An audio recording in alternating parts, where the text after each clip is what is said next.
on a entendu énormément de choses grâce à vous, mais particulièrement une chose qui m'a un petit peu à la fois amusée et interloquée, c'est l'histoire des bambini affamati. Cette propagande. Ah oui, ça c'est très intéressant. C'est délicieux parce que ça préfigure le Biafra, ça préfigure tout ce qui va se passer après. Le riz donné aux Somaliens, c'est magnifique. De toute façon, pour cette anecdote. De toute façon, c'est très intéressant sur l'ensemble de la période parce que ça, c'est quelque chose que j'ai plus traité dans l'ouvrage Le Vatican, l'Europe et le Reich, la grande campagne sur les bambini affamati, c'est-à-dire les enfants affamés, lancée par Pie XI. Et il y a des gens qui disent c'est Pie XII, le pape le plus allemand. Il faut vous dire qu'à l'époque de Pie XI, on disait qu'on n'avait jamais vu un pape aussi allemand. Enfin, ils ont tous été suffisamment allemands, même quand ils n'étaient pas allemands comme Benoît XVI, mais ils avaient été aussi allemands que possible. Et donc, en réalité, qu'est-ce que c'était que cette campagne sur les bambini affamati? C'était une des campagnes pour expliquer que la pauvre Allemagne était absolument accablée, tuée par la guerre et que, bien sûr, seuls ses enfants souffraient. Et comme disait l'oncle de René Raymond, qui était évêque, enfin, qui avait à l'époque un poste particulièrement dérisoire parce qu'il était aumônier en Rhénanie, où en gros il n'avait rien à faire sauf à s'occuper des Français, alors que les Français, l'impérialisme français espérait qu'il pût avoir une influence sur les armes allemandes, mais lui avait été soustraite par le Vatican qui les avait remises aux bons évêques allemands qui s'en occupaient bien mieux, et très bien et bien mieux. Et donc, il y a quelqu'un qui va avoir un téléphone, c'est pas mieux. Et donc, l'aumônier militaire, Raymond, Monseigneur Raymond, futur évêque de Nice, disait, méchant, mais il faut bien le dire, pertinent, que tout ça s'expliquait, bon évidemment, lui il ne disait pas ça, mais il disait que ça s'expliquait parce que les États-Unis avaient des surplus alimentaires. Or, c'est incontestable, puisque sauf 1914-1918, les États-Unis se sont trouvés en situation de surproduction. Et puis, dirons-nous, 1941-1947, les États-Unis se sont trouvés en situation de surproduction alimentaire chronique. Et ce qui est très intéressant, parce qu'il s'est passé peu de temps entre les deux guerres, c'est de constater que la même campagne sur les bambini affamati a été faite par les mêmes organisations prétendument humanitaires après 1945 pour montrer que la principale victime de la guerre était la malheureuse Allemagne qu'il fallait donc chérir et gâter. Et évidemment, vous observerez, c'est une des données que je n'ai pas analysées ici, mais qui est une donnée fondamentale d'ailleurs de la mainmise européenne sur l'Europe.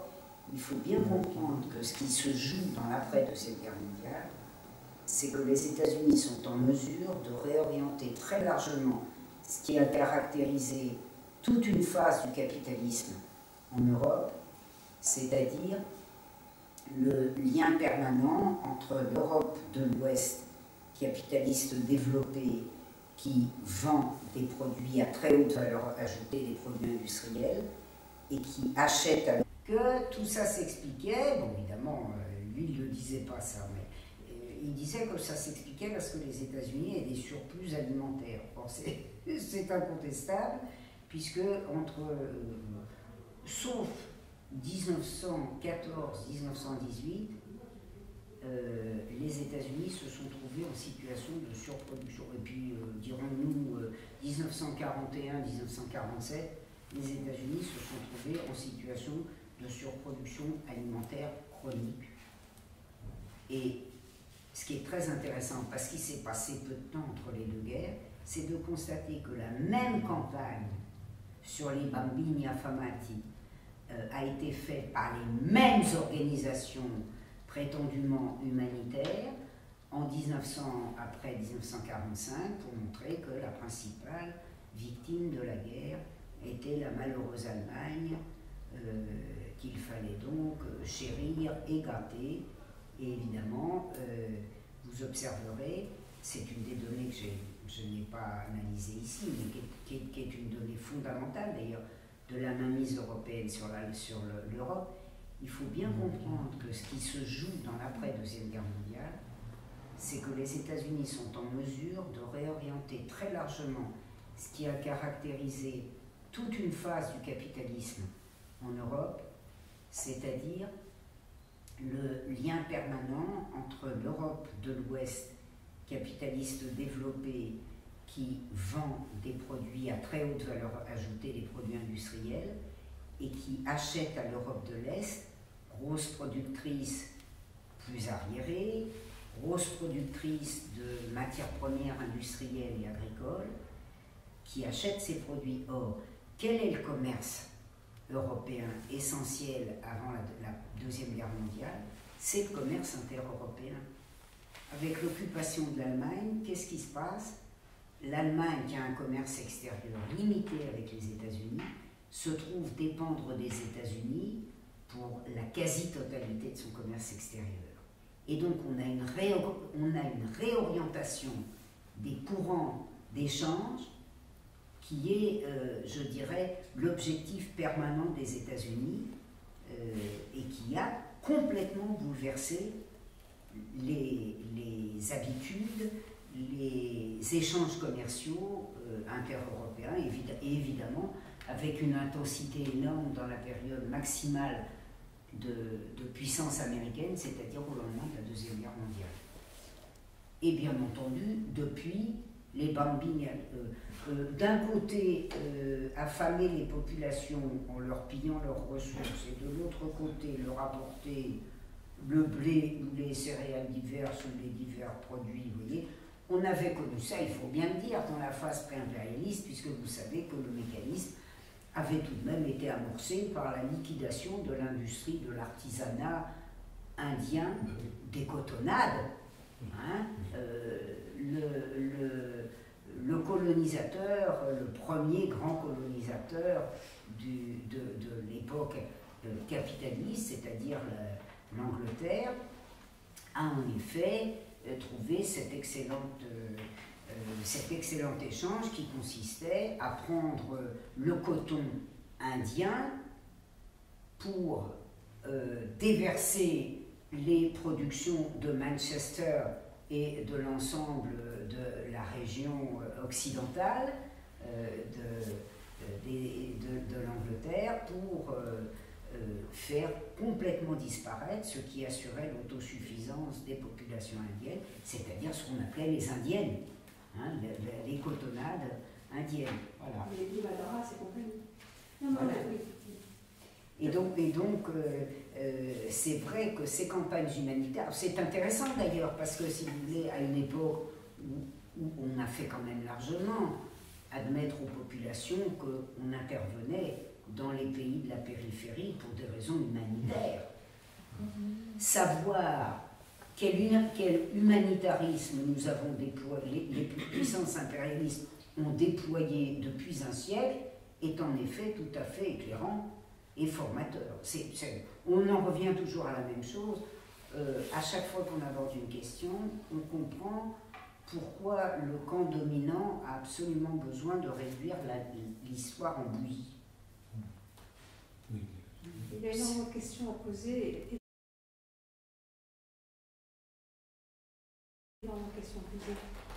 L'une parmi elles serait la victoire écrasante, hein, c'est le terme, des États-Unis d'Amérique sur l'Europe après la Seconde Guerre mondiale, on appelle ça mondialisé par les Européens, a conduit au renoncement des petits impérialismes franco-britanniques et d'une certaine manière faciliter les fausses indépendances des périphéries. Et là, j'aimerais savoir le rôle, peut-être direct ou indirect, je ne connais pas assez, la façon dont les États-Unis d'Amérique ont imposé vous voulez dire la perte des empires? Oui. Ça, c'est une très grande question. Oui. Moi, je l'ai étudié parce qu'il n'était pas possible de l'étudier pour l'Algérie, étant donné qu'on n'avait pas les sources. Vous savez comment les sources algériennes de la politique française sont les dernières à se révéler. Hein. C'est pour la guerre d'Algérie. Hein. Et puis alors, je vais vous dire pour la guerre d'Algérie. On peut traiter de la torture, mais les affaires dessous, on ne peut pas. Hein. Hein? Or, la guerre d'Algérie, c'est pas simplement parce que Ossarès et Massu aimaient torturer, encore fallait-il qu'ils puissent le faire, c'est parce que les banques négociaient le pétrole du Sahara. C'est sûr, ça ne se raconte pas, ça. Hein. Mais depuis le début, c'est une histoire dessous, hein, de toute façon. Hein. C'est pas une grande. Mais vous ne pouvez pas payer sa dette. Vous mettez l'accent là sur un début de guerre, enfin, j'allais dire, un début de paix et un début de guerre essentiel des États-Unis, et qui est transparent d'ailleurs dans le programme de 1899 de la porte ouverte, c'est vous vous êtes taillé le monde en pièces, vous êtes très gentil, mais il est pour nous. Et la liquidation des empires, je ne l'ai pas dit tout à l'heure dans le programme wilsonien et dans le programme rooseveltien, et qui d'ailleurs, dans la Première Guerre mondiale, a mis le plus en fureur les impérialismes rivaux, c'est naturellement le programme de liquidation des empires qui a pris le doux nom de droit, et séduisant, droit des peuples à disposer d'eux-mêmes. Vous pensez bien que Clemenceau et Lloyd George, représentants respectifs de la France et de la Grande-Bretagne à la conférence de Paris, avaient très bien compris de quoi ils retournaient. Ça signifiait vous débarrasser le plancher des colonies, voilà, où nous avons nous-mêmes bien entendu, la prétention de liquider ce qu'on appelait la préférence impériale. Et il faut vous dire d'ailleurs, c'est vrai que toute chose pas connue, parce que en général pas traduite, pour Colco, il y a une partie quand même qui a dû être traduite, car certains ouvrages de Gabriel Colco sont traduits. Mais dans les ouvrages américains, comme ceux par exemple de Gabriel Colco, on voit très bien l'objectif, c'est-à-dire que la liquidation des empires et le programme américain, et bien entendu, ça c'est un des points durs, un des points très durs, même chez les impérialismes compradors qui sont prêts à céder beaucoup, ils ont du mal à céder. Qu'est-ce que ça veut dire la fin de la préférence impériale? Et Colco l'a montré, il considère Colco, comme beaucoup d'historiens, et il a raison, que le plus grand conflit interimpérialiste, ou le plus grand conflit extérieur du XXe siècle, ça n'est pas le conflit américano-russe, c'est le conflit américano-anglais. Parce qu'il s'agit de liquider l'impérialisme anglais et de prendre sa place. Ce que les États-Unis ont réalisé en très très large part. Hein. Bon. Et bien entendu, vous imaginez bien que même Churchill, même quand il jouait les caniches, et il a beaucoup joué les caniches de Roosevelt, hein, au point d'ailleurs que de temps en temps ça a fini par poser problème, comme je le montre dans le livre dont je vous ai parlé tout à l'heure. Mais il y a quand même un point qui était très dur pour lui, c'était de perdre tout l'Empire. Et c'est ce qui s'est produit, et nous avons toute une série d'ouvrages là-dessus. On a des ouvrages sur le sens de Suez, d'un type qui s'appelle Lewis. On a des ouvrages, on a un ouvrage américain sur la liquidation de l'Empire néerlandais, l'Indonésie, les Indes orientales. On a, du même d'ailleurs, Louis, on a un travail sur la liquidation de l'Inde. C'est un champ énorme de la concurrence. Hein. Et moi, je l'ai fait pour les protectorats en montrant en France le mélange de capitulation et de résistance à la capitulation. Parce que, et d'ailleurs, c'est une des raisons pour lesquelles général comme Catroux, dont je montre le caractère très ambigu dans mon prochain livre, parce que je le prenais pour un gaulliste vraiment à tout craint. Et de temps en temps, il se montre très soumis aux États-Unis et prêt à faire de grosses infidélités à De Gaulle. Mais quelqu'un comme Gatroux appréciait beaucoup l'Union soviétique, parce que l'Union soviétique qu'on accusait de tous les maux. Vous avez des rapports très rigolos de l'ambassadeur de France à Washington, qui s'appelle Henri Bonnet, ne pas confondre avec Georges, je crois qu'il est fini pas tellement différemment, mais bon. Henri Bonnet, qui, par exemple, dans les années 1950, vous fait donc des grands rapports sur l'Afrique, hein, parce que l'Afrique intéresse directement les États-Unis. Alors, ça commence par 2 pages sur les mousquetaires, sans aucun intérêt, parce que Moscou n'est pas en Afrique noire. Hein.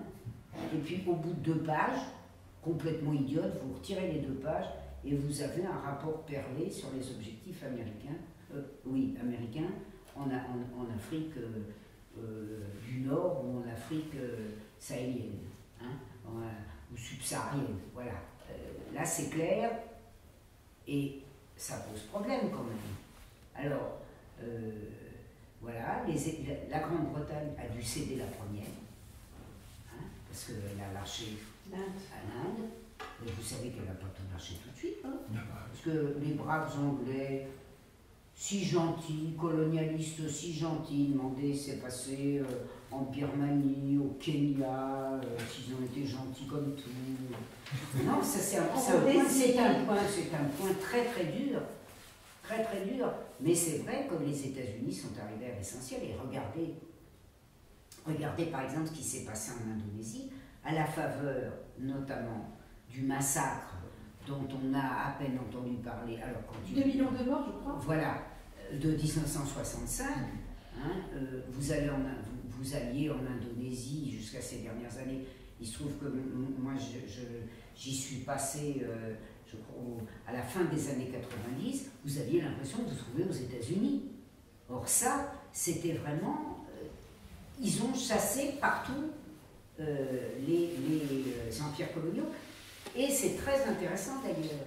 Comment ils l'ont fait? Parce que c'est un des aspects du mouvement national. Comme les Américains et les classes dirigeantes des pays colonisés, et parfois, enfin pas parfois, avec l'ancien colonisateur aussi, ont été très efficaces dans la réduction à quasi-néant du mouvement radical. Et il y en avait dans certaines colonies. Il y avait de véritables nationalistes qui voulaient récupérer les ressources. Bon, bien entendu, il y avait le mouvement le plus radical, il y avait les communistes à l'avant-garde, mais ils étaient souvent faibles, voire très faibles. Mais si vous voulez, regardez par exemple des phénomènes comme celui de Mossadegh, qui n'est pas une colonie directe, mais qui est une vraie colonie, parce que la Perse, l'Iran, c'est une colonie britannique. Hein. L'enjeu, c'est bien entendu le pétrole. Et les États-Unis, à la faveur de l'opération contre Mossadegh, balaient les Anglais et ils prennent leur place. C'est en effet, c'est dans la redistribution, dans le repartage du monde, une dimension essentielle que celle que vous évoquez.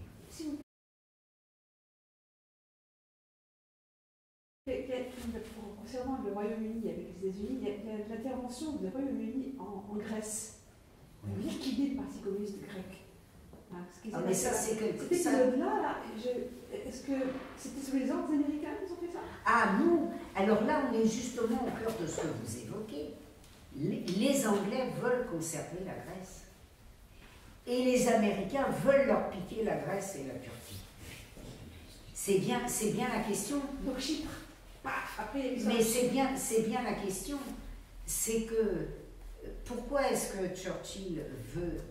Il y a un très bon bouquin américain qui naturellement n'a pas été traduit, qui s'appelle The Second Front, c'est-à-dire la question anglo-américaine du deuxième front, parce que le deuxième front, qui est donc pas seulement une question entre Américains et Anglais d'une part, Soviétiques d'autre part, parce que officiellement le second front c'est ça. Mais le second front, c'est aussi la question de savoir où va se déclencher le second front. Or, pourquoi est-ce que Churchill veut le débarquement dans les Balkans? Parce que Churchill veut conserver les Balkans. Et pourquoi est-ce que les États-Unis font mine de chipoter dans le massacre horrible? Parce que l'histoire de la Grèce, si vous voulez vous améliorer la déprime en ce moment, lisez une histoire de la Grèce. Je viens de relire, parce que je viens d'aller participer à un documentaire sur l'histoire de la Grèce, ou l'histoire de l'histoire générale dans l'histoire de la Grèce. Là, je viens d'aller à Athènes là-dessus, et justement, j'ai relu, et je vous en recommande la lecture, j'ai relu la très bonne synthèse de Joël Fontaine sur l'histoire de la Grèce de 1941 à 1946. C'est poignant, c'est abominable. Alors si vous voulez, ça me frappe beaucoup l'histoire de la Grèce, parce que figurez-vous que ce que moi je raconte dans mon prochain livre, quand les Américains montrent qu'ils ne sont pas en France pour rétablir la démocratie, mais pour, ma foi, comme dit très bien une étude, une analyse de 1943, pour continuer à s'allier avec les mêmes classes sociales qui sont les classes sociales dirigeantes chez eux, et par conséquent maintenir Vichy, maintenir le système de Vichy, maintenir le système. Il se trouve donc que, bien entendu, la première chose qu'ils font, vous le savez, qui est caricaturale, que là encore plus personne ne sait parce qu'on nous le fait oublier, vous savez qu'ils débarquent en Afrique du Nord, donc le 8 novembre 1942, et que qu'est-ce qu'ils font? Après cette tenté de savoir si mettait Giraud chef, ils mettent Darlan. Ben oui. Bon, et Darlan, je veux dire, pour un Français de 1942, c'est un des symboles de la collaboration, la pire. C'est celui qui a été chef du gouvernement de février 1941 à avril 1942, si vous voulez, c'est l'abomination pour les Français. Hein. Et alors, il y a Churchill, très vertueux. Évidemment, Churchill, il passe quand même la guerre à se demander comment les Américains vont nous bouffer l'Empire. Et donc Churchill, là, se fâche. Il envoie à Roosevelt une lettre dans laquelle il dit mais c'est honteux, c'est tous nos buts de guerre qui sont mis en cause, avec ces Quisling.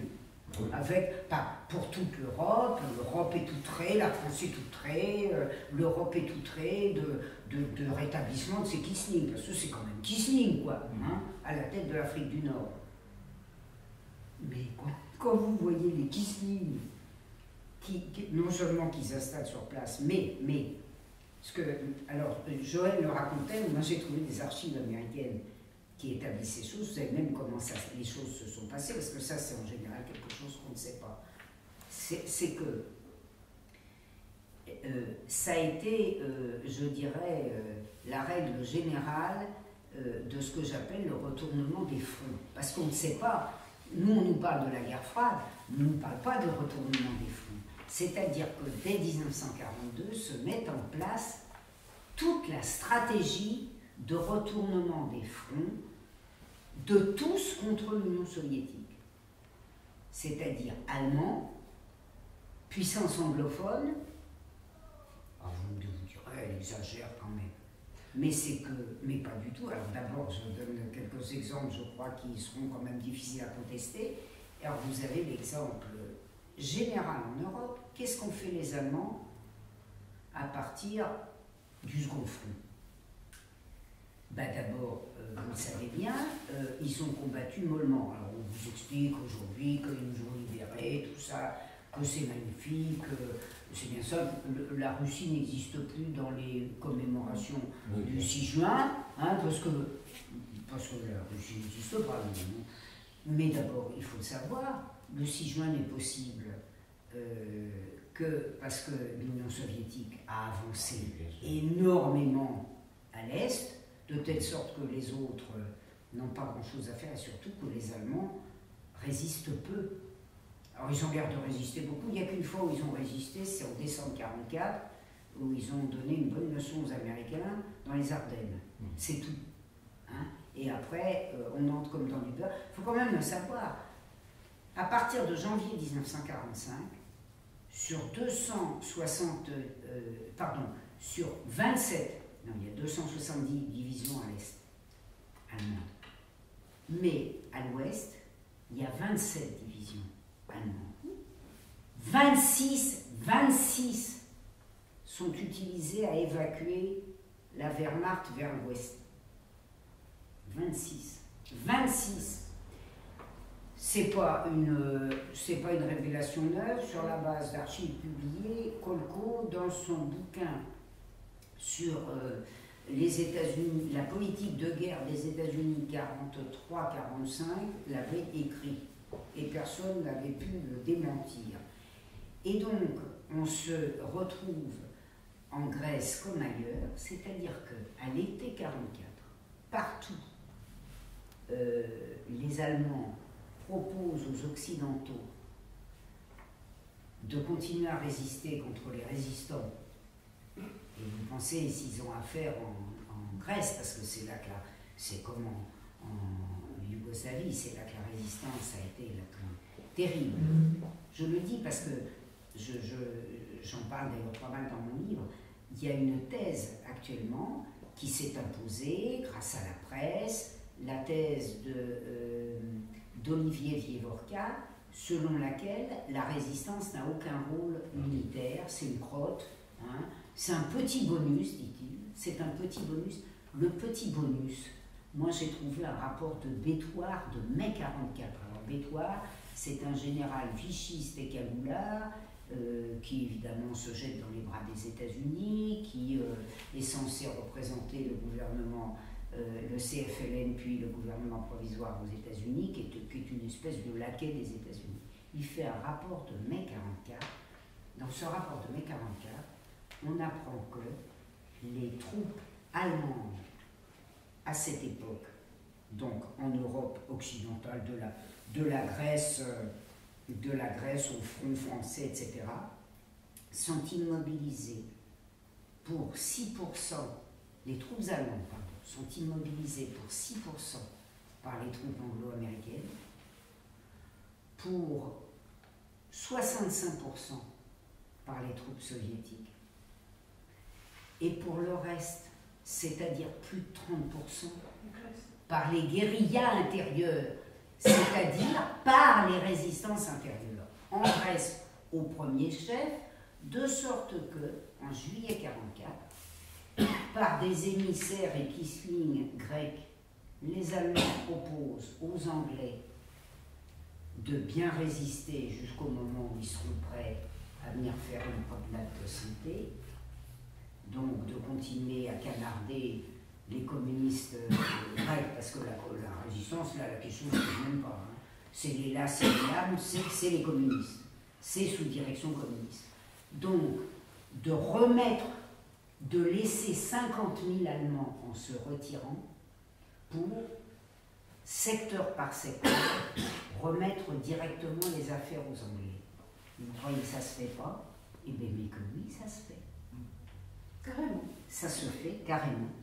Et moi, et Joëlle le raconte, mais elle le raconte, elle ne donne pas de source, et elle dit que ça se fait en début septembre, mais moi je saisis les négociations par les archives américaines à partir de juillet-août. Et ça c'est fait, et ça vous explique comment les Kisling restent purement et simplement sur place, dans les conditions, je dois dire, poignantes que raconte Joëlle, parce qu'on ne peut pas ne pas être pris de déchirement quand on voit ce qu'a été l'histoire de la Grèce. Il nous embuscaille avec ce qui est arrivé au pays de l'Est, mais je vous garantis qu'on devrait faire lecture obligatoire de ce qui s'est passé en Grèce pour informer le peuple français. La tragédie, ah oui, c'est abominable, absolument abominable. D'autres questions? Ben, c'est bien, on a abordé des questions larges. Hein.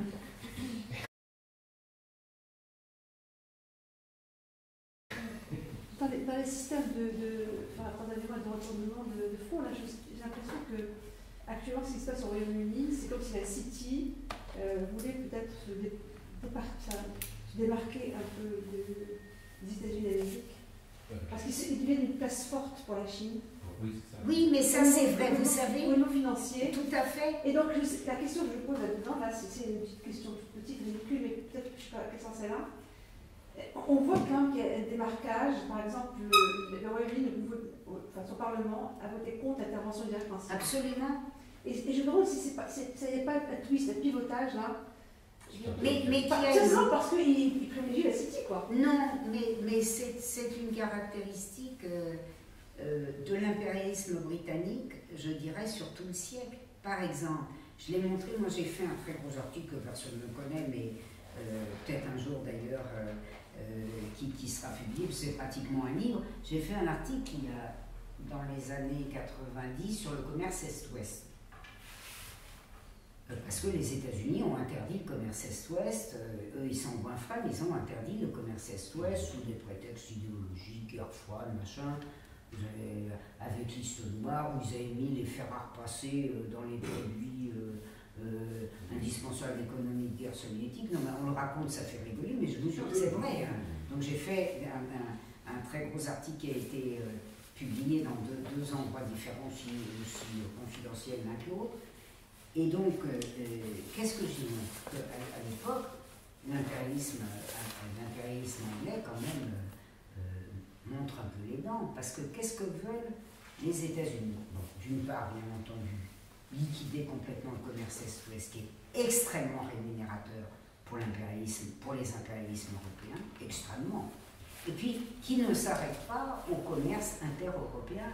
Parce qu'il faut bien comprendre ce que veut dire le commerce Est-Ouest. Par exemple, pour les Anglais, ça signifie vendre leur caoutchouc colonial à l'ensemble de l'Europe de l'Est. Alors au début des années 50, donc ça prend des formes apocalyptiques, sous prétexte de guerre de Corée, ils font en 41 une loi dite loi Battle, vous savez, c'est comme les lois d'aujourd'hui d'ailleurs, c'est la législation américaine vaut pour tous les pays. Hein? Donc c'est interdit chez nous, vous voyez, là on dit, enfin de toute façon le gouvernement ne dit pas parce qu'ils payent la queue entre les jambes en demandant pardon, on croirait les ecclésiastiques allemands venant dire à Hitler qu'il regrette beaucoup d'avoir fait des lupanards dans les écoles, leurs pratiques pédophiles et leur violation du contrôle d'échange, on dira la même chose. Mais à ce moment-là, évidemment, ça pose des très gros problèmes à l'Angleterre, parce que l'Angleterre, elle a besoin de vendre son EVA. Or, on est dans les années 50, dans une période où il commence à y avoir la concurrence qui n'existait pas avant-guerre entre j'allais dire le bouna, c'est-à-dire le caoutchouc synthétique, et le caoutchouc naturel. Et les Anglais, ils ont encore beaucoup de caoutchouc naturel, puisqu'ils contrôlent des colonies à caoutchouc naturel. Alors, les Américains leur disent, vous ne vendez pas aux Soviets. Alors les Anglais font les andouilles et disent ah bon, vous nous achetez notre récolte? Et les Anglais continuent pendant toutes les années 50 à vendre tranquillement leur EVA aux Soviétiques. Et donc ce que signalait tout à l'heure Badia, puisque je présume que c'est Badia, oui. ce que signalait Badia, c'est quelque chose qui a parcouru toute l'après-guerre, bien sûr. Et ça explique, c'est ce que je montrais dans cet article, à quel point ça a été un déchirement, cette histoire de commerce Est-Ouest. Mais c'est une des clés, d'ailleurs, au début des années 50, de la résistance anglaise à l'Union européenne. C'est que l'Angleterre ne voulait pas se faire rogner les ailes de partout. Et le seul moyen qu'elle avait, encore à l'époque, de résister à l'impérialisme américain, c'est de conserver des relations autonomes avec les uns et les autres, qu'elle a en partie perdu, bien sûr. Ça veut dire que l'impérialisme britannique résiste mieux que l'impérialisme français. Oui, malgré les apparences. Malgré les apparences. Oui, absolument. Et puis alors, Badia évoquait le rôle de la City. Il y a le rôle de la City, et puis il y a quelque chose qui doit venir quand même, ça c'est une hypothèse, hein, de ce qui reste quelque chose du mouvement populaire. Moi, je viens de faire un bouquin là, qui est sorti ces jours-ci sur le syndicalisme et les impérialismes dominants, et qui est paru au temps des cerises. Et il y a un petit chapitre, c'est une série de recueils d'articles parus de manière très confidentielle, bon, et que on m'a demandé que la fédération agro de la CGT m'a demandé de réunir parce que ça l'intéressait de travailler sur les scissions syndicales, sur le rôle de la FSM, etc. Et il y a un petit chapitre sur le cas britannique, de conquête américaine du syndicalisme britannique, et qui conduit à ne pas se contenter de l'après-45. Il y a un mouvement syndical, il n'y a pas de parti communiste en Angleterre, on sait, très faible. Oui. Bon. Mais il y a, bien que le réformisme ait presque complètement dominé le mouvement ouvrier britannique, il est resté une fraction radicale et ouvrière très importante dans le syndicalisme britannique. Très forte, on le voit très bien, puisqu'il a fallu Thatcher pour liquider le syndicalisme des mineurs. Ça veut dire que ça avait résisté jusque-là quand même, hein, jusqu'aux années 80. Et ce que je trouve frappant à cet égard, c'est l'importance dans un pays où le parti communiste était si faible dès l'origine. Enfin, c'est vrai qu'il a été aussi très affaibli par ce qui s'est passé en 26-27. Mais c'est le mouvement Hands of Russia, c'est-à-dire bas les pattes à l'égard de la Russie, qui a été très très fort, qui a empêché les livraisons d'armes pendant la guerre contre la Russie, hein, parce qu'on ne le rappelle pas, mais les espèces d'abrutis qui ont fait Apocalypse Staline ne l'ont pas rappelé, ça. Il y avait quand même 50 pays qui attaquaient la Russie, parce que vous savez, il y a des méchants qui font la terreur, tout ça, on se demande la terreur, pourquoi Dzerzhinsky. Tiens, d'ailleurs, c'est amusant, ils ont oublié de nous dire qu'il était juif, celui-là, parce que comme il était juif et que manifestement il n'y a que les pas juifs qui peuvent être vilains, je ne sais pas pourquoi on ne nous a pas dit, ou alors parce que ça aurait gêné pour dire que le régime soviétique était antisémite, je ne sais pas, voilà, mais on s'aperçoit qu'il y a la terreur. Il y a 50 pays qui agressent la Russie. 50, hein, donc quand même, la France, l'Angleterre, des gros. Les États-Unis, c'est clandestin, mais il y a une thèse remarquable là-dessus de 95 ou 96 qui montre que pour être clandestin, il n'en était pas moins très efficace. Hein. Le Japon, enfin je vous en passais des meilleurs, plus les petits. Mais le mouvement d'opposition anglais a été aussi fort que le mouvement français, par exemple. Hein. Et donc, dans je dirais les reliquats populaires ou dans la poussée populaire qu'on peut parfois sentir en Angleterre, il n'y a pas que la City. Il y a ce radicalisme qui s'exprime en Angleterre, qui s'est fortement exprimé en matière syndicale, que le travaillisme anglais, qui vaut le nôtre, hein, a liquidé, qui est dans des relations de servage avec les États-Unis, franchement, qui veulent la SFIO et le Parti Socialiste. Il y a d'ailleurs, dans le livre de Van der Pal, dont je vous ai parlé, une très bonne étude du rôle des leaders travaillistes pour aider à liquider le syndicalisme actif, c'est-à-dire dès les années 1950-60. Enfin, vous voyez, dès qu'on aborde une question, finalement, on aborde toutes les autres. Hein. C'est vraiment c'est la pelote de laine. Hein. Mais je ne mettrai pas seulement la City. Hein. Je mettrai les moments de radicalisation. Il y en a eu des moments de radicalisation en Angleterre. Il y en a eu fréquemment qui n'ont jamais abouti. Je dirais que ça dure depuis le début du 19e siècle. Oui, hein. Voilà, depuis les premiers grands mouvements ouvriers du 19e. Mais il ne faut pas sous-estimer les capacités populaires en Angleterre. Alors, parce que la City, la City, elle a quand même des fortes tendances à capituler, sauf que c'est vrai que ce qui a été le plus dur pour elle en matière de capitulation, c'était l'Empire, c'est incontestable. Ah oui, C'est d'ailleurs l'Empire, c'est ce que j'explique dans des travaux sur les années 30, dans mes travaux sur les années 30, et pas seulement dans mes gros bouquins, dans une communication de colloque, par exemple, sur l'Empire, sur la synarchie de l'Empire. C'est ce qui explique que l'Angleterre, alors qu'elle a été pratiquement aussi apaiseuse que la France, arrête l'apaisement en 39-40 parce qu'elle veut pas lâcher l'Empire.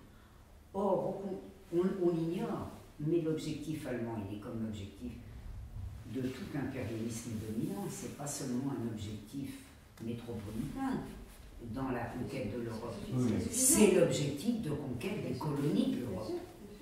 Hein? Et donc, comme les Anglais, parce que les Anglais, ils ont toujours été prêts à passer accord avec l'Allemagne au détriment des autres.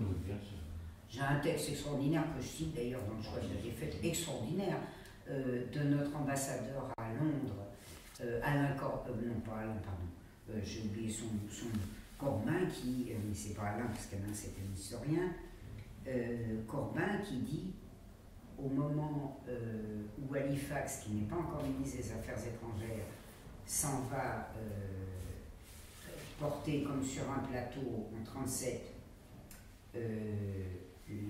l'Autriche et la Tchécoslovaquie au pied d'Hitler, il dit mais c'est incroyable, cette visite d'Halifax à Berlin, c'est la visite de Lord Haldane en 1912 à Berlin. Et qu'est-ce qu'il va faire, Lord Haldane? Il va dire aux Anglais, bon écoutez, on fait un accord, vous avez l'Empire français, l'Empire belge, l'Empire portugais, mais vous ne touchez pas au nôtre. Mais c'est que en 38-39, les Anglais sont comme tout le monde très bien informés, ils voient bien qu'ils toucheront au leur. Parce que le véritable objectif de l'impérialisme allemand, c'est comme l'impérialisme, comme tout impérialisme dominant, c'est de tout prendre, et notamment de prendre tout le pétrole. Mon collègue Eichholz, grand historien de RDA, qui a perdu son poste d'ailleurs, évidemment, au moment de l'Anschluss. Tiens, ça me donnera l'occasion de faire une petite publicité pour Gautier et son bouquin sur le second Anschluss. C'est l'auteur d'une histoire de l'économie de guerre allemande de 1939 à 1945, qui est considérée comme l'histoire de référence. Hein. Il a perdu sa chair, mais enfin ça reste toujours l'histoire de référence, hein, même à l'Ouest. Et il a fait il y a quelques années, pas très bien en français, c'est bien dommage, un petit bouquin qui s'appelle en allemand Krieg für Öl, la guerre pour le pétrole. Il avait fait d'ailleurs, il y a des années avant, un ouvrage sur le pétrole dans la Première Guerre mondiale, et avant la Première Guerre mondiale, c'est-à-dire l'enjeu irakien d'avant la Première Guerre mondiale, et il montre que, on ne sait pas souvent, ils vont en Union soviétique, ils piquent le pétrole du Caucase, et puis de là, ils passent vers ils passent vers l'Irak, car c'est aussi ça l'objectif.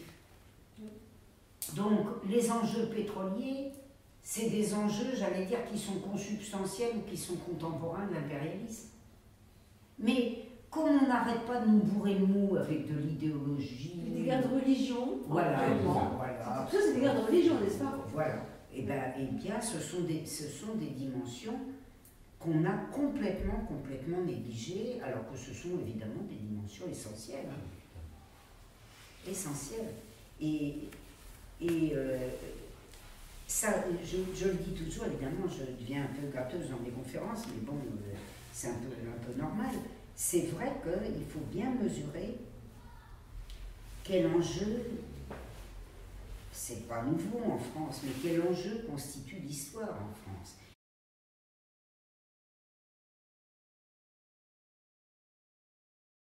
et les vraies raisons pour lesquelles on est dans une situation de régression de l'enseignement historique.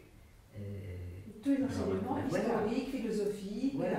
Mais on le voit très bien, ça m'a beaucoup frappé. J'ai fait une critique d'Apocalypse Staline, parce que des copains m'avaient dit, écoute, c'est des amis belges, ben, c'est logique, ils avaient eu le droit au bébé avant nous. Alors il y a un correspondant belge, il y a 15 jours, 3 semaines, qui me dit, oh là là là là, mais vous vous rendez compte ce qui nous arrive dessus,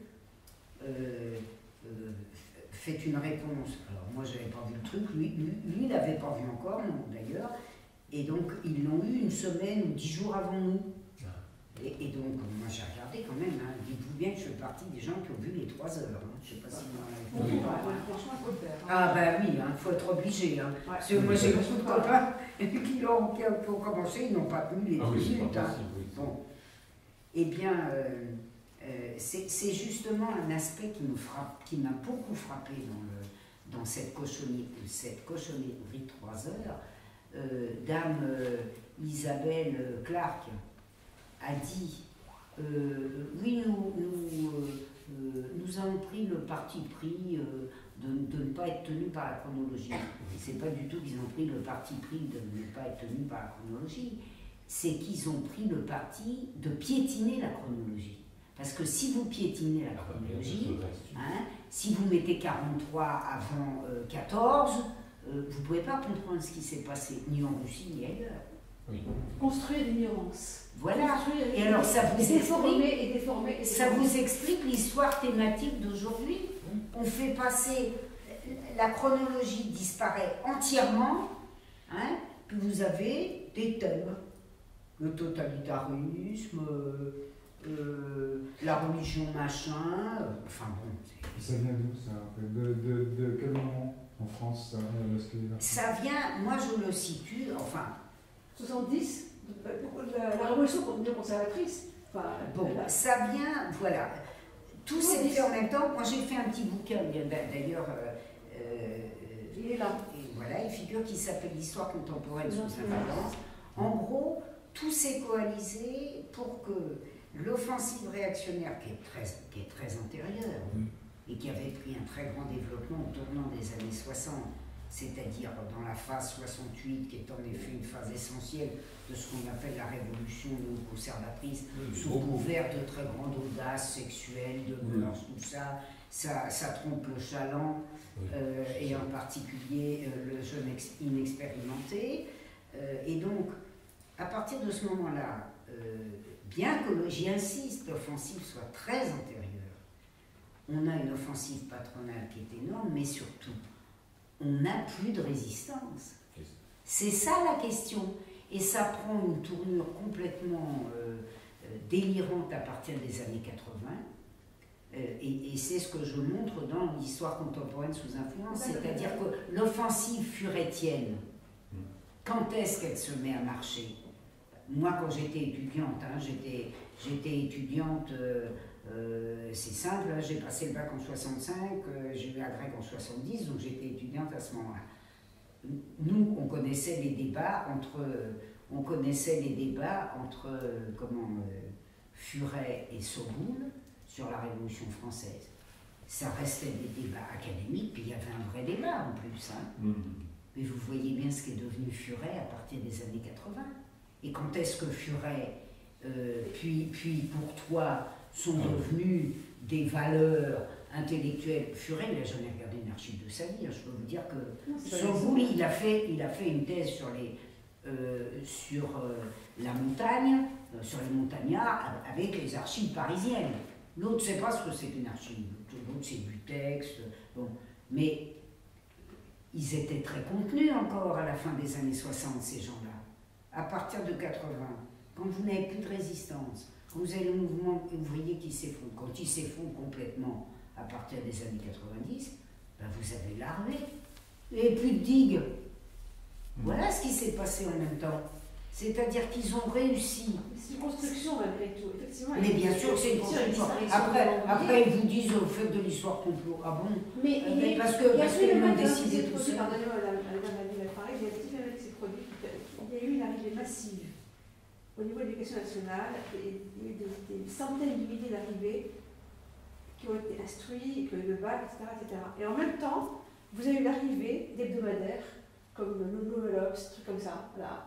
Oui, mais ça, vous reconnaissez. C'est concomitant. Non, mais c'est vieux. Concomitant. Tout ça est... Et donc, ils ont commencé à produire de l'idéologie, ces gens-là commencent à Oui, dire non, mais c'est hebdomadaire. non, parce que cette idéologie elle existe avant. Le Nouvel Obs, ça existe depuis la période de la guerre d'Algérie. Enfin, tout ça, c'est des choses très lisses. Mais des centaines de milliers d'exemplaires, ce qui était Mais bien sûr, mais tout va ensemble. ensemble. À partir du moment où vous avez la pensée progressiste qui s'effondre, vous avez l'autre qui ne fait que gagner du terrain. Le problème d'un rapport de force, c'est que c'est un rapport de force. Oui, c'est ça. Vous avez des forces en face ou vous n'en avez pas. Il n'y en a Oui, plus. il Il n'y en a pas, ou si peu, il y Oui. en a, mais complètement éparpillés, plus organisés, ce qui fait que vous avez des tas de gens qui réfléchissent en France. Qu'est-ce que vous voulez Oui, faire d'une dans leur- réflexion isolée? Dans leur cuisine. Voilà, on réfléchit dans nos cuisines, hein. Bon, un peu plus quand même, Oui, parce oui, que oui. voilà, on se rencontre un peu, mais par rapport à ce qu'a été le mouvement ouvrier organisé, de toute façon, vous voyez très bien. Écoutez, je vais vous donner une comparaison. Hein. Vous comparez la main-d'œuvre immigrée, la moille de l'époque du Parti communiste de l'entre-deux-guerres, et la situation dans laquelle se trouvent des enfants issus de l'immigration aujourd'hui. Évidemment. Voilà. Hein. Le racisme. Et ben voilà. Et ben là, Et vous voilà avez la un des construction, le éléments. schéma qui ont été proposés, et effectivement, Voilà. C'est le les problème. meilleurs par Écoutez, les quartiers. Quand on sait Elle est battu, géographique. Hein. Quand- La lutte, elle est géographique. C'est un quartier qui lutte. Mm. C'est pas une classe. Non, c'est un quartier qui lutte. quand on a lutté, pas longtemps, mais à l'université quand même, il y a eu une petite réaction quand le statut a failli être fichu en l'air. Hein, c'était vraiment moins une. Donc on s'est un peu battu en 2008-2009.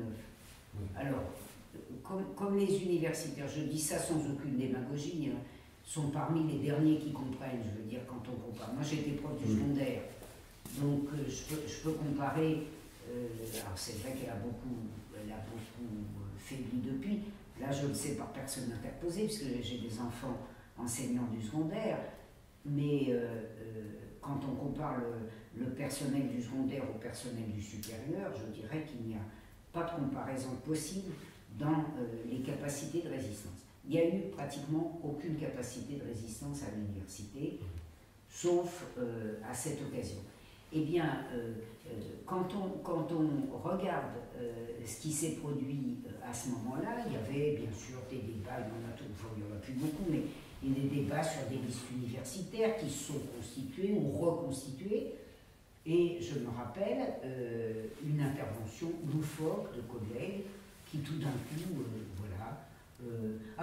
non, la grande idée des universitaires, c'est que finalement, si une politique n'est pas bonne, c'est parce que ceux qui la font sont incompétents.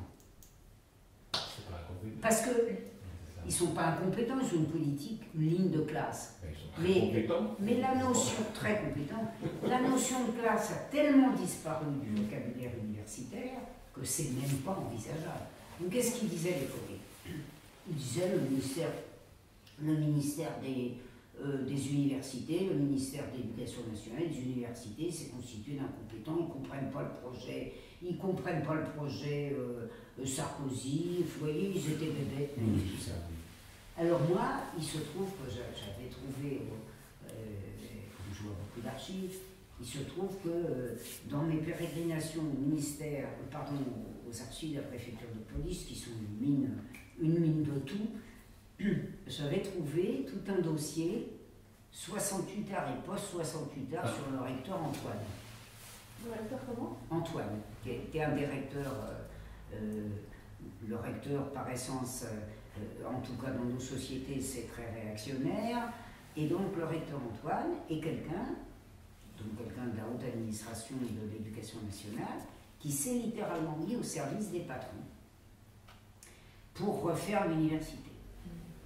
Mais alors, une caricature. Et j'avais toute une série de comptes rendus des réunions patronales de la région parisienne de 68-70, du rapport du recteur Antoine, du lien, parce que le recteur Antoine était gentiment invité par les patrons de la région parisienne à venir. Ils adorent, c'est comme ça qu'ils flattent les gens, il y a 50 manières de corrompre. Hein. Vous faites venir un type, vous lui dites qu'il est génial, et puis voilà, il a la tête comme ça. En général, c'est évidemment payé d'avantages divers, mais même s'il n'y a pas corruption financière, je dirais, ça peut commencer comme ça. Et Antoine était bien à fond dans l'affaire. Alors moi j'ai sorti mon truc à mes collègues en disant mais comment ils sont incompétents? Mais regardez, Antoine était incompétent. Le projet là, le projet dont vous discutez, c'était un projet de 68. Et alors en plus les collègues avaient trouvé un truc. Alors quand on voit ce que c'est que de ne plus avoir d'organisation de résistance, a été discuté entre universitaires l'idée de savoir si finalement c'était pas bon de faire payer les universités, parce que vous savez, c'est vrai, c'est très séduisant pour la population modeste, pas de dire, mais enfin c'est vrai quoi, ces cadres qui ont des enfants qui font l'école normale supérieure, Polytechnique centrale, tout ça, ils n'ont qu'à payer plus, et ben voilà, on fait, puis pour les autres, pour les petits pauvres, il y aura des bourses. Alors moi j'avais écrit à mes collègues, ben, vous êtes sympas, il n'y a qu'à faire payer des impôts. Bah oui, voilà. On fait payer les impôts à ceux qui ont des gros salaires, très gros impôts, très bien. Bon voilà, et puis l'éducation, et puis l'enseignement reste gratuit, enfin autant qu'il l'est. Bon, et alors c'est là que je leur ai montré les projets de patronaux Antoine. Et c'était quoi les projets patronaux Antoine? C'était le supérieur, pas gratuit. Alors voilà, mais quand vous n'avez plus d'organisation combative, la science, elle n'est pas infuse. Donc elle n'existe pas, la science. Alors, moi, ça me révolte toujours, évidemment, dans cette période affreuse d'ébine, vous avez toujours les grands cœurs qui disent « Oui, mais les populations n'ont pas besoin de guide. » Bon, je dis toujours « Ah bon, ils n'ont pas besoin de guide, mais le patronat, il a un guide. » Le patronat, il a le MEDEF, je veux dire. Un guide, un programme, vous connaissez des patrons qui peuvent être gentils et des grévistes? C'est pas possible. Je veux dire, le MEDEF leur tape sur les doigts. Mais oui. Et alors pourquoi la classe dirigeante, elle a des guides et la classe dirigée, elle n'a pas de guide?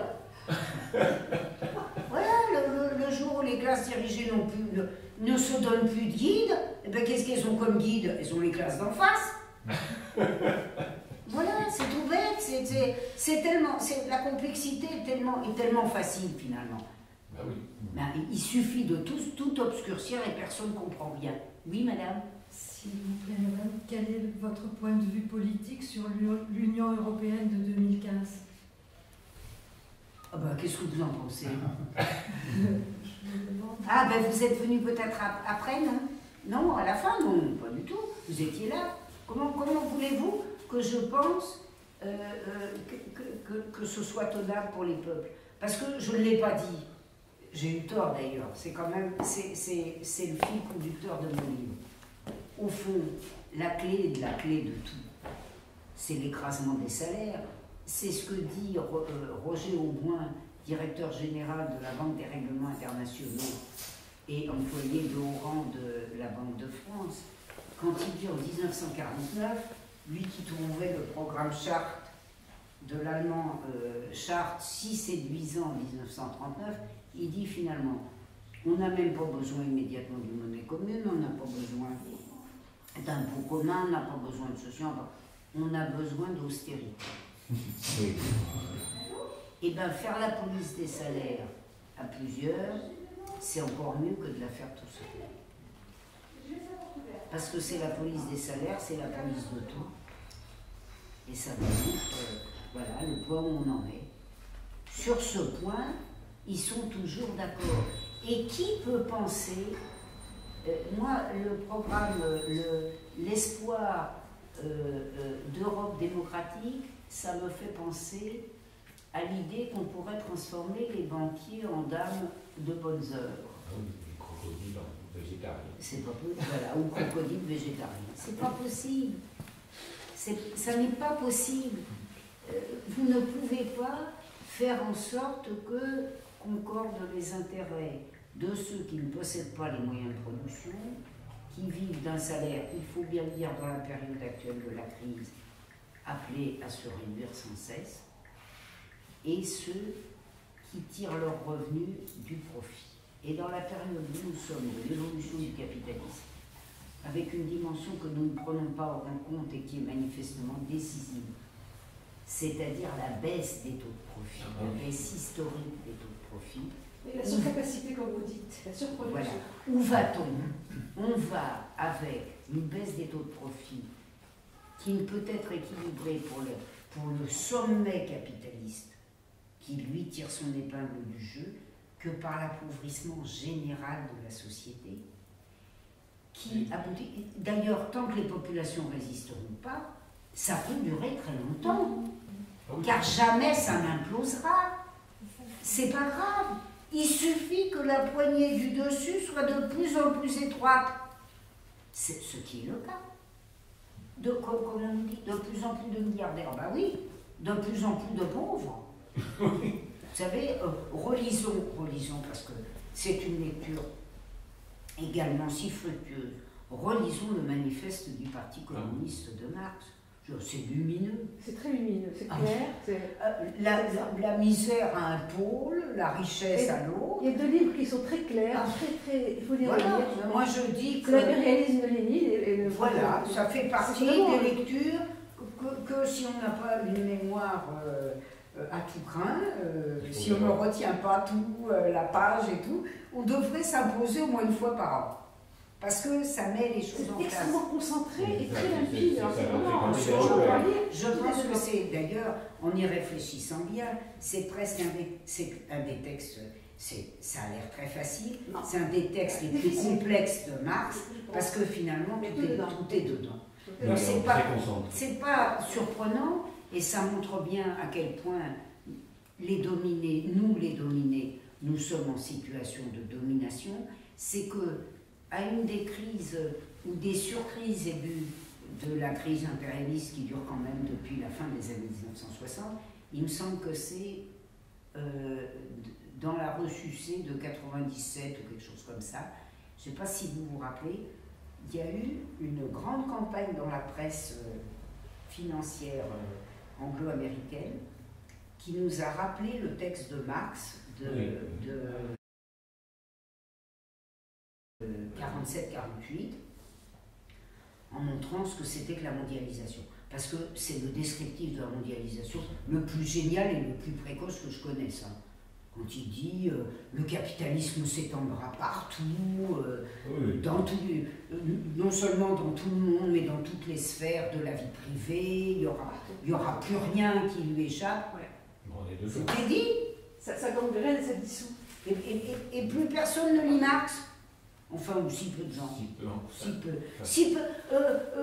Finalement, c'est heureux et archaïque, voilà. Oui, non, mais peut-être finalement plus qu'on le pense, parce que mon mari m'a fait lire ces derniers temps des blogs, là. Alors, c'est vrai que ces blogs de journaux, là, c'est souvent...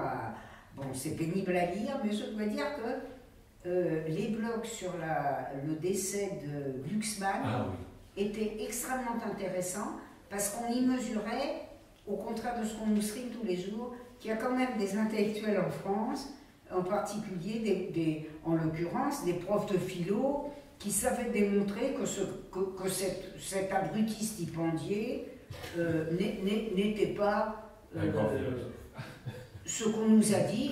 Là, on se disait, nom d'un chien quand même. Voilà, ces gens-là, on n'en entend jamais parler, on ne les entend jamais à la télévision, mais franchement, les débats qu'ils animeraient seraient autrement plus intéressants que les débats. Je dois dire d'ailleurs que je ne suis pas, peut-être une fois par an, mais c'est insupportable leur débat.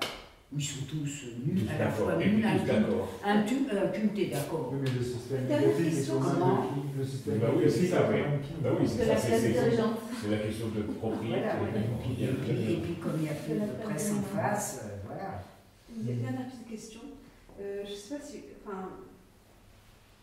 le TAFTA, le traité transatlantique, qui va plus couvrir les portes, etc., il va s'attaquer, y compris pratiquement aux fonctions organielles que peut exercer l'État, Ah C'est bah la oui, justice. La justice, oui, tout. la gestion de la fiscalité Ah bah, et la sécurité intérieure et extérieure. bah, c'est la synarchie en marche, hein. Oui, c'est ça. Il va s'attaquer même à ça parce que c'est ouvert à la concurrence et au secteur privé. Pourquoi? Parce que ne peut être garantie l'exclusion de ce traité que ce qui n'est pas, comment dire, ce qui est hors champ de compétition de secteurs d'activité privée. Mais nous avons vu des armées privées, Non, on en a plein. américaines partout, en Irak, c'est ce qui prévaut, ce qui se passe en Syrie, hein, vous avez des armées privées qui sont là.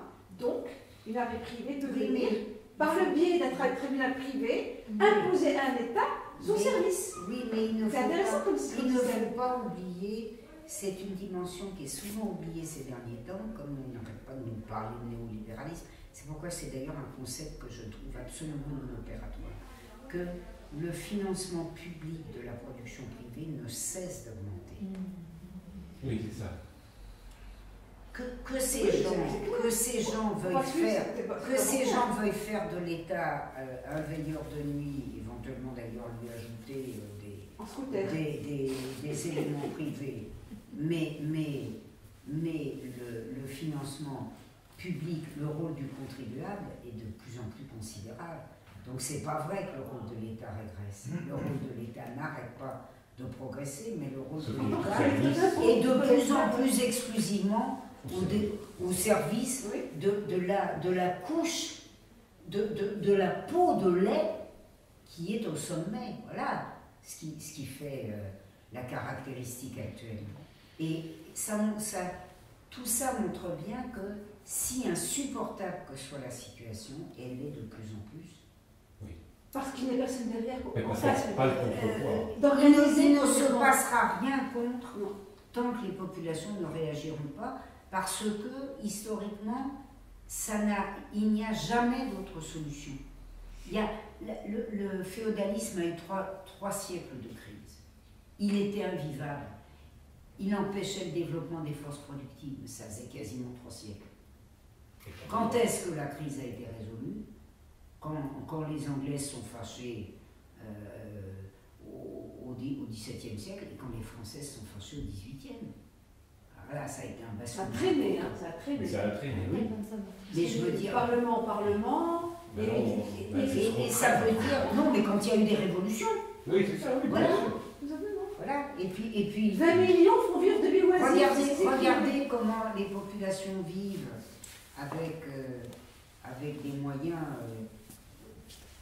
si réduits. Je veux dire, s'il n'y a pas de réaction ici ou là, rien ne changera. Seulement, comme la crise est ce qu'elle est, s'il n'y a pas de réaction populaire, on voit bien de toute façon qu'ils ont besoin d'une guerre générale. Si ce n'est pas structuré, c'est ça. Ils ont besoin si ce n'est pas structuré parce qu'il n'y a pas de guide. Il y aura la guerre.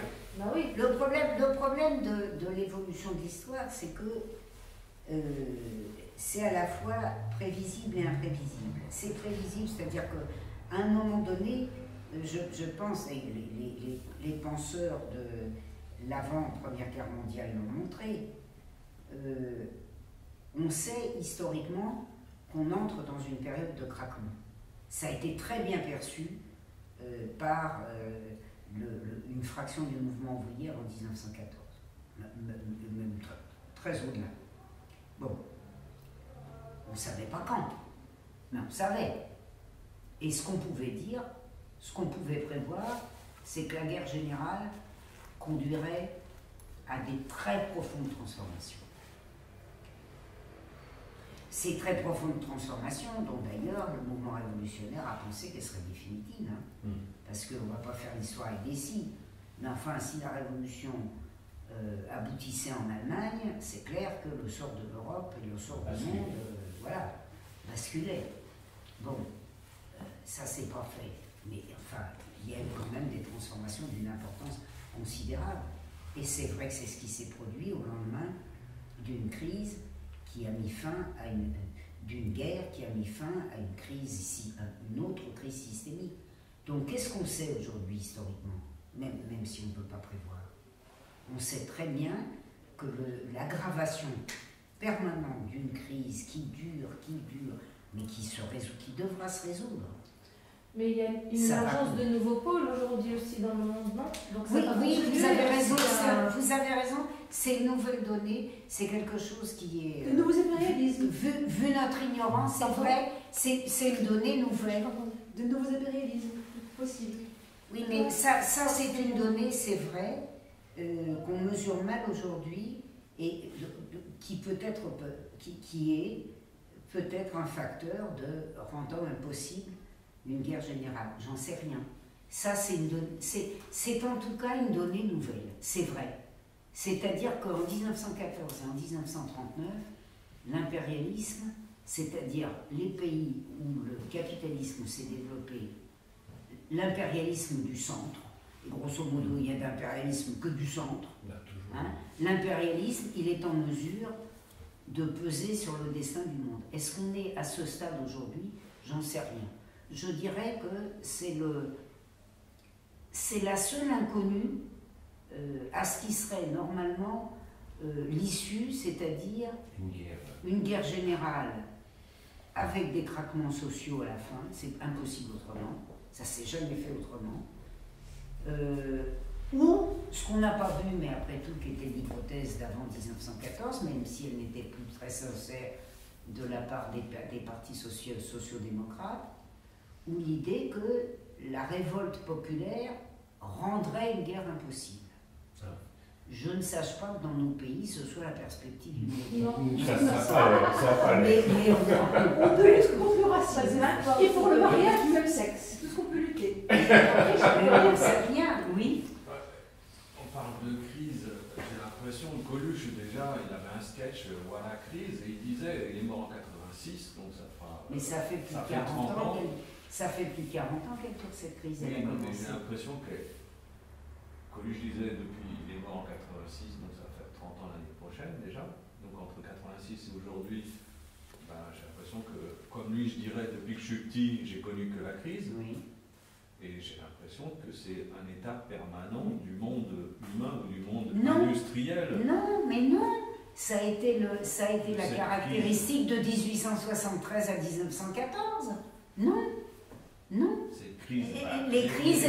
S'il y a eu des révolutions avant en Angleterre ou en France, c'est qu'il y avait des crises aussi, où il y avait. Oui. Ah oui. Oui, mais il y avait une crise du système.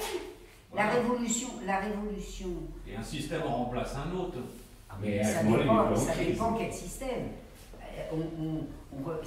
C'est ce que je disais tout à l'heure. Là, ça nous amène à réfléchir sur les données que nous fournit la pensée pré-marxiste et le marxisme, que nous fournissent la pensée pré-marxiste et le marxisme, c'est-à-dire quel est le moteur des sociétés, quel est le fondement des sociétés, qu'est-ce que c'est qu'un mode de production, qu'est-ce que le capitalisme, qu'est-ce que la valeur, pour avoir une idée qu'est-ce que la vie, du caractère historique des sociétés, des modes de production. Eh ben, faut faire de la théorie, hein.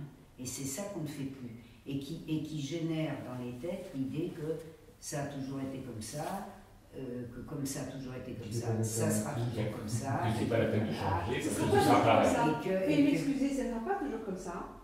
Pour une raison extrêmement simple, c'est que ça s'est tellement concentré, le système monopolistique est tellement concentré, oui, tout à fait, qu'il suffit de changer la tête. Mais on a déjà donné la possibilité de gérer autrement. Comme dit Lénine, hein, on est dans l'antichambre du socialisme. Plus ça va, plus on est dans l'antichambre, on n'arrive pas à pénétrer dans la chambre. Ça, c'est le problème. Il faut changer de direction, tout simplement. La structure, elle est là, la socialité. Mais parce que pour pénétrer dans la chambre, il faut une révolution. Il faut une révolution, parce que l'évolution historique le montre. Tout à fait. Ça ne s'est jamais fait autrement. Je ne vois pas comment ça peut se faire autrement, puisque de toute façon, le maintien d'une couche de plus en plus concentrée de privilégiés peut se faire. Tant qu'il n'y a pas de réaction de la population, ça peut se faire. Et le capitalisme, il est capable de sacrifier des pans entiers de lui-même. Je veux dire, il a sacrifié les moyens, les petits capitalistes, il peut sacrifier les moyens, peut même sacrifier certains grands. Au moment qu'il en reste, il peut rester longtemps comme ça. Hein. Enfin, il peut rester longtemps. Maintenant, Oui. ça dépend de Ça dépend l'évolution de nous, en objective, fait. puis ça dépend aussi de l'évolution objective de de la crise de surproduction. Hein. Parce que la crise de surproduction, on y est quand même. Vous l'entendez tous les jours.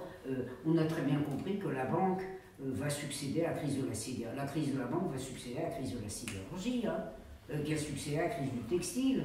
Je veux dire, il y a un moment, il y a un moment. Après, c'est l'argent un peu négatif aujourd'hui. C'est terrible, hein. Enfin, comme surproduction comme quantité énorme d'argent qu'il faut faire recirculer, c'est juste fou. Parce que l'argent est prêté un peu négatif. C'est sûr que nous sommes à la veille de grandes transformations historiques, que on ne sait pas comment elles vont se faire, et que pour l'heure, il nous arrive des choses bien désagréables. Et d'un point de vue d'histoire des archives, j'imagine qu'on ne peut pas dire grand-chose là-dessus, mais sur tout ce qui est groupe Bilderberg, Trilatérale... Ah bah si, écoutez, moi, pour vous dire, j'ai pas encore eu le temps, j'ai lu il n'y a pas longtemps. En main, je ne l'ai pas apporté. Vous avez Delia qui vient de publier un bouquin sur Bilderberg. Ah, moi, je n'ai pas encore lu, mais je l'ai feuilleté, il a l'air fort bien. Et j'ai lu le livre de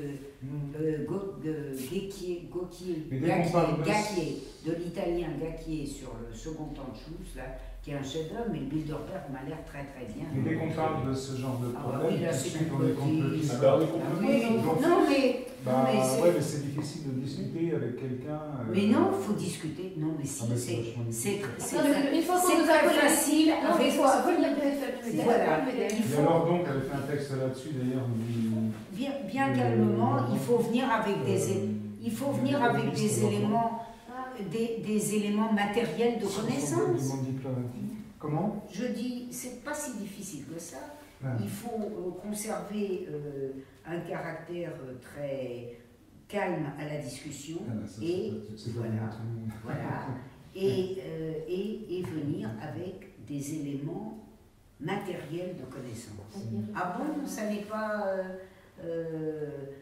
vous dites que c'est du complotisme, et bien voilà, moi je vous déroule la chronologie. Oui, puis d'une fois sur l'autre, c'est vrai, au début les gens vont... Bien sûr. Voilà, ils vont rejeter, mais l'idée fait son chemin dans leur tête, et la fois d'après, vous verrez qu'ils auront un peu...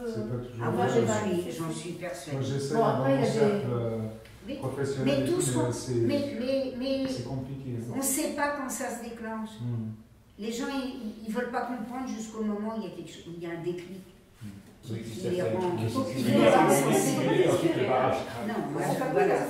exemples qui les touchent. En tout cas, des exemples précis. Par exemple, moi, quand j'arrive, parce que je suis syrienne, donc, la Syrie, c'est un dictateur, un tyran, et puis moi, je commence à raconter, bien sûr, on n'en croit pas, évidemment.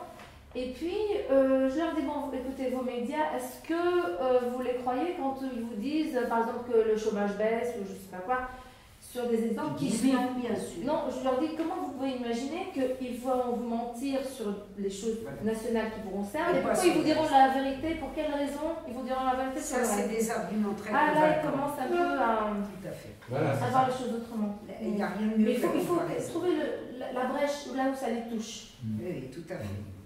Après, tout se construit, parce que justement, l'astuce, c'est que tout est déconstruit et jamais les gens vont faire le lien tout seuls entre eux. Vous écoutez n'importe quel journal d'infos, chose que j'évite de faire, mais des fois ça me tombe dessus quand même.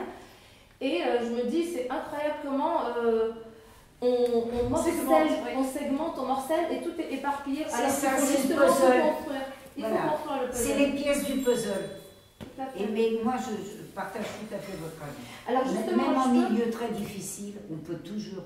Pourquoi est-ce qu'on est dans cette ambiance de l'ignorance pour que vous restiez des c'est Antoine qui a fait ça. Ça, je comprends bien. Antoine, il a fait ça. Parce que les gens pourquoi est-ce que ça en reste là? Parce que les gens Je vais donner un exemple. Quand il y avait un mouvement révolutionnaire en France, et qui était quand même, bien sûr, qui était très minoritaire, mais quand même,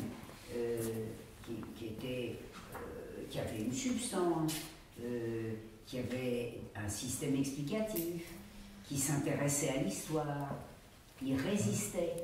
Et bien sûr que c'était très minoritaire, mais il y avait une résistance. À partir du moment où cette résistance cède, par exemple, je suis persuadée que des tas d'intellectuels, évidemment, auraient été horrifiés à l'idée qu'on leur dise que finalement, s'ils pouvaient exercer assez librement, c'est parce qu'il y avait un mouvement marxiste en France.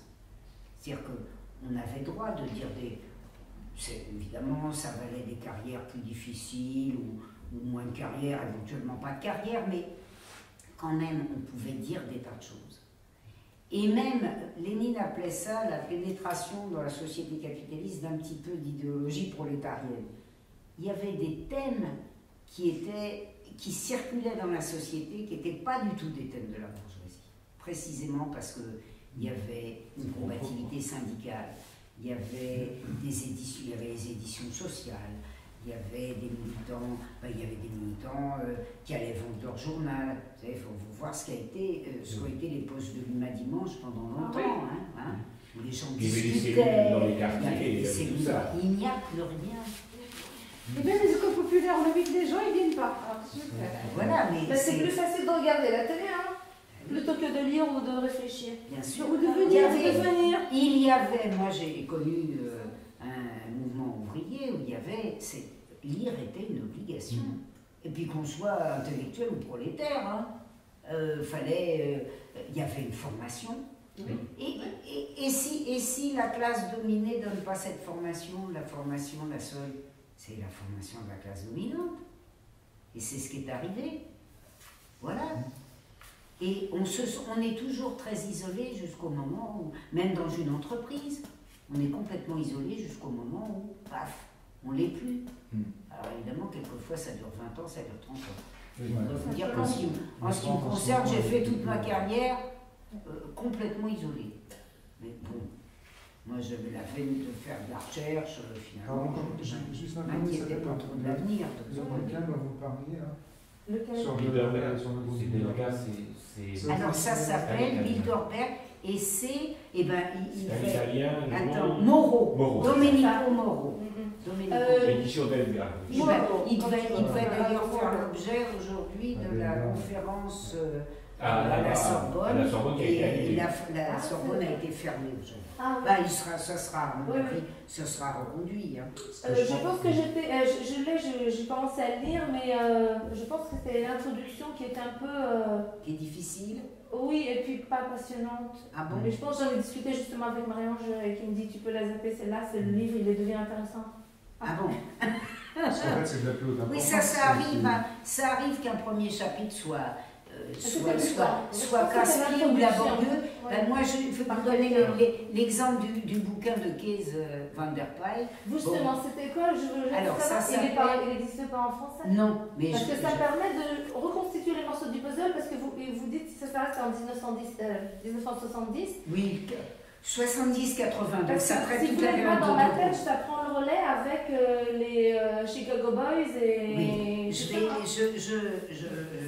je l'ai indiqué à Delga, et Monville l'a acheté, va le lire, je pense qu'il le fera traduire.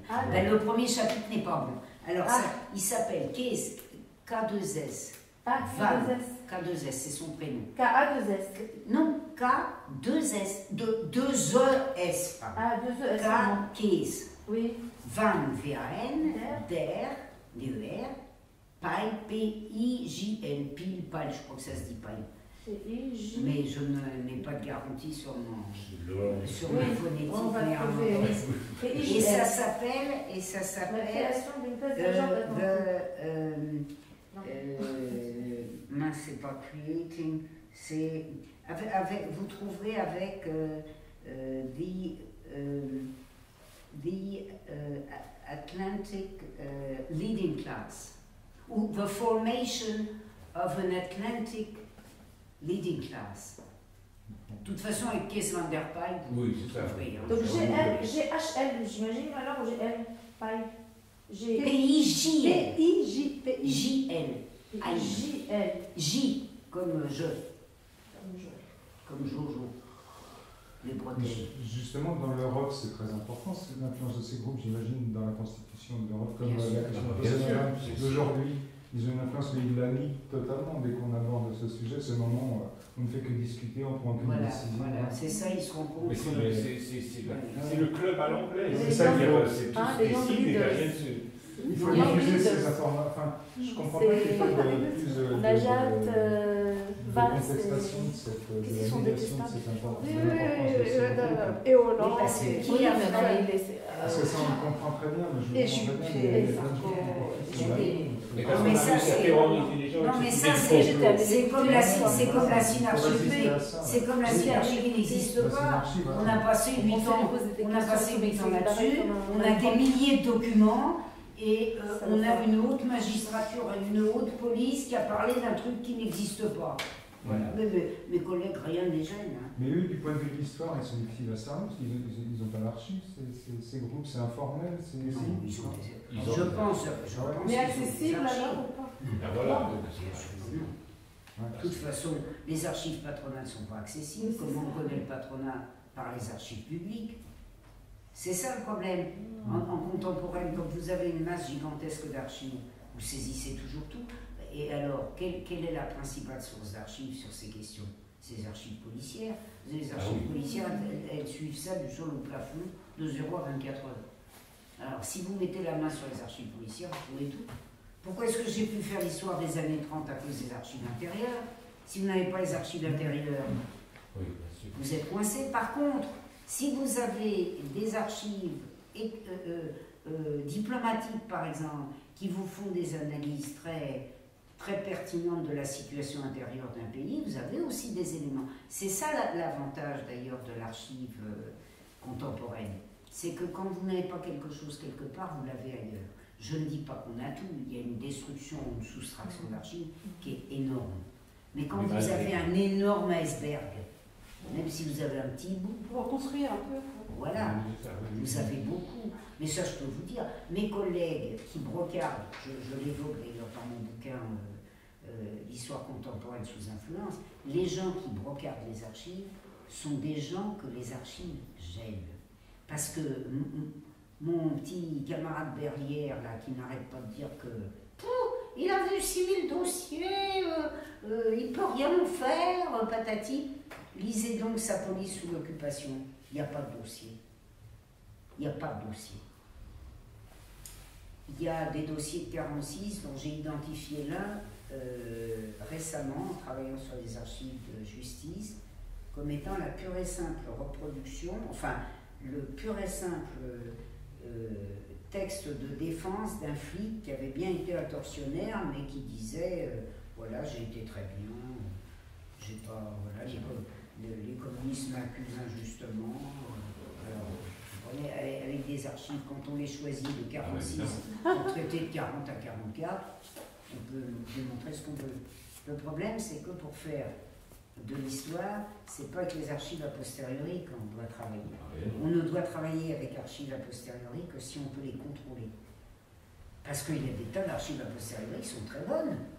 Le problème, c'est que vous ne pouvez pas les valider sans avoir celles qui portent sur la période concernée. Hein?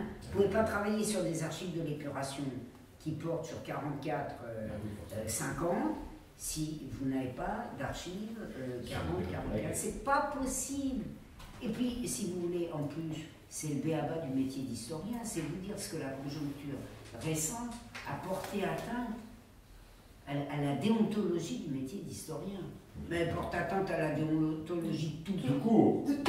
De tout. Des chercheurs en biologie jusqu'à bien sûr. Bien sûr. Et regardez. Ils trichent au niveau de ce qu'ils comptent. Je suis payé par l'industrie pharmaceutique, par l'industrie chimique. La pharmaceutique il dit que ce produit est très bon. Bah oui. Très bon. Oui. Et puis que les pesticides, bah, pas du tout. C'est très bon. C'est bon pour C'est-à-dire que ce qui est la clé, c'est à la fois la validité du document et l'indépendance de l'utilisateur du document. Bon. Hein?